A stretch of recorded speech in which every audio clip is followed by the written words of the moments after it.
ఒళ్ళంతా కూలబడిశారండి.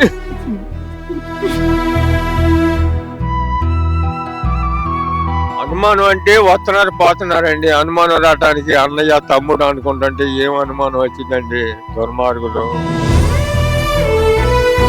పాయసంలో విషం కలిపి పెట్టిందంట. వాళ్ళకి 7 నెలల నుంచి గొడవలు ఉండయండి.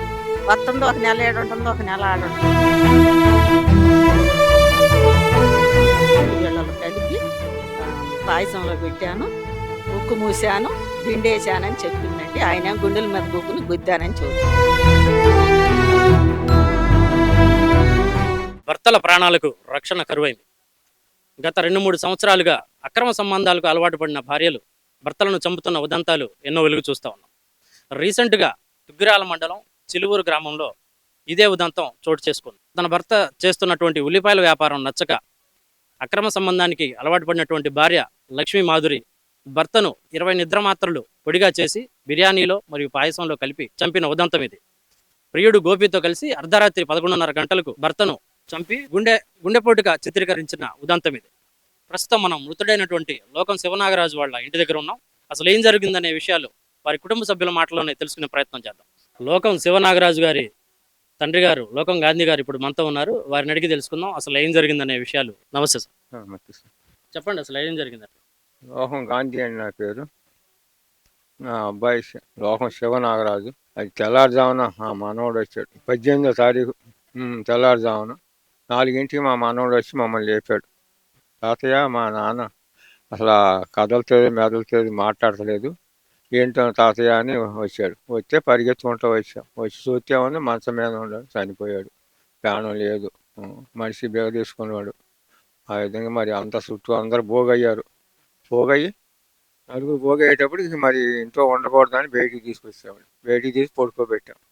తర్వాత బాక్స్ తీసుకొచ్చారు, మళ్ళీ బాక్స్లో పడుకోబెట్టాం. ఆ తర్వాత ఇక అందరూ పోగయ్యి ఏంటో ఏదో తేడాగా ఉంది, శివమ్మడిగా రక్తం కారుతుంది, ఇదేదో తేడాగా ఉంది అని చెప్పి అందరూ మల్లగుల్లాలు పడ్డారండి. ఆ మల్లగుల్లాలు పడేటప్పటికి ఇక మళ్ళీ పోలీసులు ఫోన్ చేసేటప్పటికి వాళ్ళు వచ్చారు. వచ్చి చూసుకున్నారు. చూస్తే ఒంటి మీద దెబ్బలు కనపడుతున్నాయి. మరి ఏంటి మీ సంగతి ఏంటి చెప్పమన్నారు. అనుమానంగానే ఉందండి మాకు, మరి మీరు ఏం చేస్తారో చెప్పండి అంటే ఆ పని కేసు రాసుకున్నారు. జనాలు ఇక అంబులెన్స్ వచ్చింది, జనాలు తీసుకెళ్ళి ఆ రోజు పోస్ట్ మార్టం చేయటం కుదరలేదు. ఆ తెల్లారి చేశారండి పోస్ట్ మార్టం. ఇక ఆ తర్వాత చూస్తే ఏముంది, బైకులు విరిగిపోయినాయి, తెగిపోయిందండి. ఒళ్ళంతా కూలబడిశారండి. ఎంత పని చేశారు దుర్మార్గుడు. నన్ను కూడా చంపుతారేమని మళ్ళీ ఒక భయం ఏర్పడింది. ఆర్తి కోసం అండి, సొప్పుల కోసం, ఆర్తి కోసం ఇంత పని చేసిందండి. దానికి ఏం తక్కువ చేశాను? పొలాలు అమ్మి ఇల్లు కట్టించానండి నేను. వాళ్ళు ఇల్లు కావాలనుకుంటే ఇల్లు కట్టించాను పొలం అమ్మి. ఏంటంత దుర్మార్గం పని. గోప్యాన్ని ఎత్తాంట ఆయనతో చేయగలిపి ఆయన రప్పించుకొని ఈ పని చేయించిందండి. కోడలు వచ్చి మాధురి ఏం చేయాలో ఏం చేస్తారో అని భయం. ఎన్ని సంవత్సరాలు అవుతుందండి మ్యారేజ్ అయ్యి? 17 సంవత్సరాలు అవుతుందండి. 17 సంవత్సరాలు. 2007లో జరిగింది. ఇతను మీకు ఒకే కుమారుడా? కుమారుడు అక్కడే, ఒక అమ్మాయి ఉందిలే, పెద్ద అమ్మాయి. కుమారుడు అక్కడేనండి. గతంలో మీకు ఎప్పుడు అనుమానం రాలేదా మీ కోడల పట్ల? అనుమానం అంటే వస్తున్నారు పోతున్నారండి. అనుమానం రావటానికి అన్నయ్య తమ్ముడు అనుకుంటుంటే ఏం అనుమానం వచ్చిందండి దుర్మార్గులు. అన్నయ్య తమ్ముడు అంటే ఏమో అంత అనుమానం రాదు కదండి. అనుమానం లేకుండా ఆ విధంగా చేసుకొచ్చారు. పోలీసులు పోస్ట్ మార్టంలో ఏం తెలిసారు? పోస్ట్ మార్టంలో ఇవన్నీ దెబ్బతిన్నాయి, కొట్టిన దెబ్బలు ఇవి. దిండు ముక్కులు నోటి దిండేసి వచ్చేసి పైన ఏం పెట్టి కొట్టారు, మొత్తం బైకులు సీట్ల పైన. ఈ గుండె ఏదో ఇక్కడ ఏదో వాల్ ఏదో తెగిపోయింది అన్నారు. ఆ పోలీస్ స్టేషన్లో అవన్నీ చేసుకున్నారు. పోలీస్ స్టేషన్లో తనే ఒప్పుకుందండి? ఒప్పుకుంది, ఇవన్నీ స్టేషన్ ఇవన్నీ ఒప్పుకుందండి. అది ఏంటి మీరేం కోరుకుంటున్నారు? ఏం చేపించిందనే కోరుకుంటున్నామండి. దుర్మార్గం, ఇంత దుర్మార్గం చేసింది, ఎందుకు చేసిందో మరి ఏం చేయాలనో మరి ఈ ఆస్తి అంతా వేసుకొని ఎక్కడికో హైదరాబాద్ పోయి కాపురం చేయాలంట. అక్కడ ఇల్లు కొనాలి, బొల్లు కొనాలి, ఆ విధంగా చేసుకొచ్చిందండి. ఉమ్. ఏమో దానికి ఏదో ఒకటి మరి మీరే చూడాల్సిందని మార్గం. మీరు ఏదో ఆ శక్తి ఏమి వేస్తారో మరి. ఆ కొడుకు లేకుండా చేసి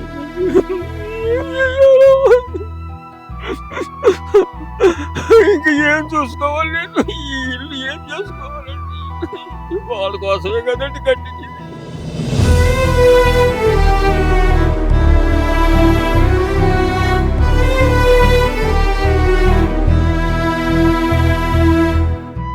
నాకు భయంగా ఉంటుందండి, ఏం చేపించిద్దో అని ఒక భయం. ఇక్కడికి వస్తే ప్రమాదమేనండి, ఇక్కడికి వచ్చిందంటే. చూశారు కదా, ఇది పరిస్థితి. అక్రమ సంబంధానికి అలవాటు పడిన తమ కోడలు తమ కుమారుణ్ణి 20 నిద్ర మాత్రలు ఈ నెల 18వ తారీఖు రాత్రి బిర్యానీలో కలిపి తినిపించి తన ప్రియుడు గోపికి రాత్రి 11:30 గంటల సమయంలో కాల్ చేసి రప్పించి తన ప్రియుడు గోపి మరియు లక్ష్మీ మాధురిలు కలిసి తన భర్తను చంపిన ఉదంతం ఇది. ఇందులో మరణించిన నాగరాజు గారి తండ్రి దీనగాథ ఈ విధంగా ఉంది. మరియు ఇక్కడ పరిసర ప్రాంత ప్రజల్ని అడిగి తెలుసుకుందాం. సంగతి పుష్పావతినండి. అది మాధురి వాళ్ళ ఇంటి పక్కన ఉంటానండి. పెద్దమ్మ అని ఉంటుందండి. అవసరమైతేనే వచ్చింది కానీ లేకపోతే రాదండి ఆమె. ఆ రేత్రి ఆదివారం రేత్రి జరిగిందండి. పలవాలో పాయసంలో విషం కలిపి పెట్టిందంట. వాళ్ళకి 7 నెలల నుంచి గొడవలు ఉండయండి. వస్తుందో ఒక నెల ఏడుంటుందో ఒక నెల ఆడుంటుందండి. వచ్చి మళ్ళీ నమ్మకంగా బాగానే ఉంటున్నారు. ఈ పండగ కాడి నుంచి బాగుంటున్నారులే అనుకున్నాం మేము. ఒక్కోసారి బజార్ని పడేది వెళ్ళిపోతానని, ఆడేమో వెంపడి పడేవాడు. మేము అటు పడకూడదు అయ్యా అని చెప్పేవాళ్ళం. తర్వాత మళ్ళీ నమ్మకంగా ఉంటుందిలే బాగుంటారు అనుకున్నాము. ఆదివారం సాయంత్రం ఈ పని చేసిందండి. చేసినాక తెలవనట్టు మా దగ్గరికి వచ్చి పెద్దమ్మ అని లేపి నాగరాజు కదలటం లేదు రండి అంది. మాకేం తెలుసు, మామూలుగా ఉండారని వెళ్ళిపోయామండి. వెళ్ళి చూస్తే నీళ్ళకిపోయాడు. వాళ్ళ నాన్న వాళ్ళకి చెప్పానండి. వెళ్ళి చేస్తే లేచి వచ్చారు. మాకు తెలియదుగా నలుగురం కలిసి బయటకు పట్టుకొచ్చాం. ఇక పడుకున్నాక మేము అప్పుడు అనుమానించాల. తర్వాత తెల్లారి వాళ్ళ ఫ్రెండ్ని చూసి ఇది అల్లే ఉందని రక్తం చూశారు, కుడి చెవులో రక్తం చూసి ఇక కేసు పెడదామని నిర్ణయించుకుని కేసు పెట్టారండి. కేసు పెట్టి బాడీని తీసుకెళ్లారు. తీసుకెళ్ళినాక వాళ్ళ అమ్మ కూడా వాళ్ళ నాయనమ్మ కూడా ఇంకేం చేస్తారు మీరు, నేను 100 మంది దగ్గర బొడుగు పెడతానని ఛాలెంజ్ చేసిందండి కేసులో. మరి అది రాపోతే మీ అందరిని పట్టిస్తానందండి వాళ్ళ అమ్మమ్మ కూడా. మేము తర్వాత తేలిద్దులేని మేము మెలకుండా ఊరుకున్నాం. ఇక అప్పుడు తెల్లారి పోస్ట్ మాస్ వచ్చినాక తేలింది. మందు బిళ్ళలు కలిపి పాయసంలో పెట్టాను, ముక్కు మూసాను, దిండేసానని చెప్పిందండి. ఆయన గుండెల మీద కూకుని గుద్దానని చెబుతున్నాను. ఈ రిపోర్ట్ ఎట్ట వచ్చింది. ఎట్లా ఉండేవాళ్ళండి పెళ్ళైన తర్వాత భార్యాభర్తలు ఏ విధంగా ఉండేవాళ్ళు? అట్లాగనే బాగుంటున్నాను అనుకున్నాం. మాకు ఆ ఇంటికి దూరం కదా, అట్లానే ఏదో కొంతకాలం బాగుండారు. ఈ మధ్యలో కొంచెం కేసులు అటు వచ్చింది. అతను తీసుకెళ్ళి హైదరాబాద్లో పెట్టిస్తుంది. అతను గోపి అంట ఎవడు, అతను కారు ట్రావెల్ ఏదో నడుపుతాడంట హైదరాబాద్లో. ఆయన చేసే ఉద్యోగం ఆడగుండు కానీ చెప్పి నువ్వు ఇక్కడేం సంపాదిస్తావు, మాకు చాలు, ఆస్తి చాలదు, నాకు వచ్చేది జీతం చాలు, మేము ఎట్ట బతకాలి, మమ్మల్ని ఎట్ట బతికేస్తావు అని అక్కడికి వెళ్ళు, అక్కడే ఇదైతే జీతం మీద మేము ఇదవుతాం, మేము సంపాదించుకుంటే మాకు మా పిల్లల్ని బతికించగలదు, అట్టయితేనే మా ఇదైద్ది అని చెప్పి రావటం పోవటం. నేను ఆడకు పోలేను, ఇదని జీతం చాలదని. అతను అన్న కాదు ఆడే ఉండాలి, ఆడుంటేనే ఇదైద్ది, లేకపోతే నేను వెళ్ళిపోతాను పుట్టింటికి అని. కాదులేమో అట్ట కూడా ఇదయ్యి బతిని ఆడుకొని సరే ఉండు నేను వెళ్తాను. కొన్నాళ్ళు నోడిదలు కొంచెం డౌట్ వేసింది వాడికి. ఆ గోపి అనేవాడు ఆడుండట్టుండి ఆ 2 రోజులు 3 రోజులు ఇక్కడ గడిపేవాడంట. ఏడు నుంచి మరి ఆడికి వెళ్ళాడు అని డౌట్ వచ్చింది వాడికి. మళ్ళీ వచ్చిన 2వ రోజు 3వ రోజు ఎంక్వైరీ చేస్తే చిలుగురు వచ్చాడని అని అన్నారంట. సరే అట్టయితే ఉందని నాకు ఈ జీతం చాలదని వచ్చేసి మళ్ళీ ఉల్లిపాయల వ్యాపారం చేసుకుంటున్నాడు. ఉల్లిపాయల వ్యాపారం చేసుకుంటే సాడట్లేదు అది ఇదని కేసులు ఆడుకుంటా పోట్లాడుకుంటూ ఇది చేసుకుంటా 15 రోజులు, ఒక 3 రోజులు ఎటు ఉంటుంది, 15 రోజులు పుట్టింటి కాడ ఉంటుంది. ఏందమ్మా ఏంటంటే ఈడు కూడా ఏమనడు. పెద్ద పిల్లడిని ఈ వ్యాపారం చేసుకుంటా, పెద్ద పిల్లల్ని స్కూల్ పంపించుకుంటా, అన్నం కూర వండుకుంటా, ఆడికి పెట్టుకుంటా అని పంపించేసిన తర్వాత వ్యాపారంకి వెళ్ళేవాడు. ఊళ్ళోనే ఆటో పెట్టుకొని అమ్ముకోవటం ఇది చేసుకునేవాడు. అట్లాంటి వాడు 18వ తారీఖున తెల్లవారుజామున ఇంట్లోనే బిర్యానీ అది వండి పెట్టిందంట సందకాడే. రోజు అట్లా చేసేది కాదు, సందకాడే పెట్టి 20 మత్తు మాత్రలు వేసిందంట.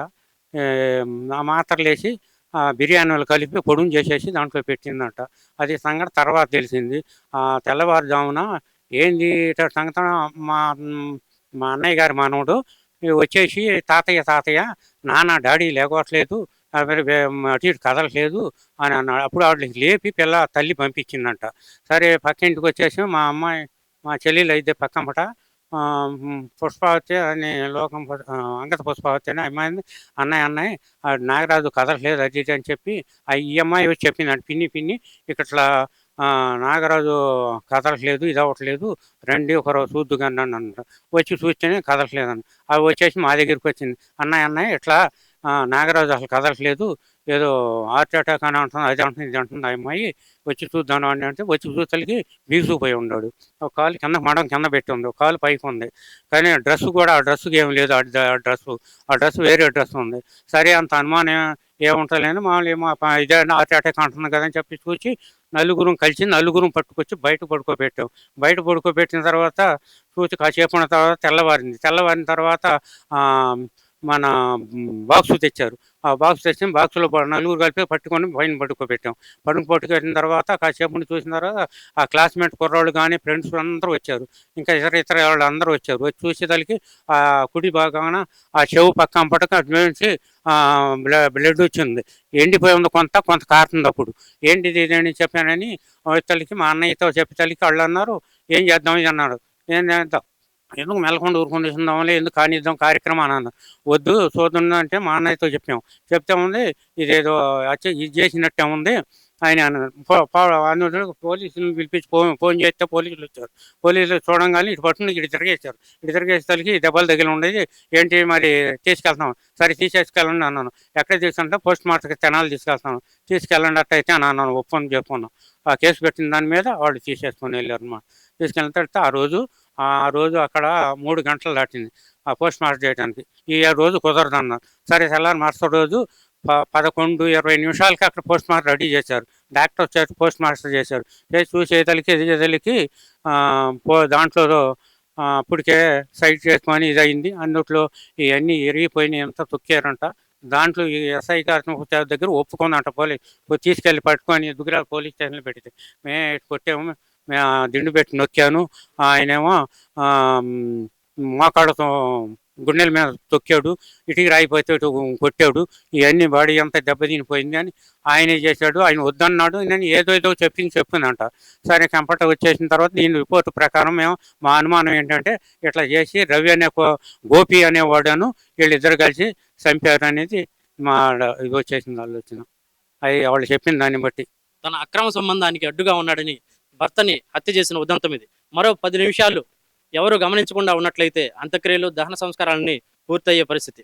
కానీ ఇంతలో వాళ్ళ స్నేహితులు వచ్చి తన కుడి చెవి నుంచి రక్తం కారడాన్ని గమనించి అనుమానాస్పదంగా ఉందనే ఉద్దేశంతో పోలీసులు కంప్లైంట్ ఇవ్వడంతో ఈ ఉదంతం వెలుగు చూసింది. కెమెరామెన్ కిరణ్తో భాష, సుమ టీవీ, గుంటూరు.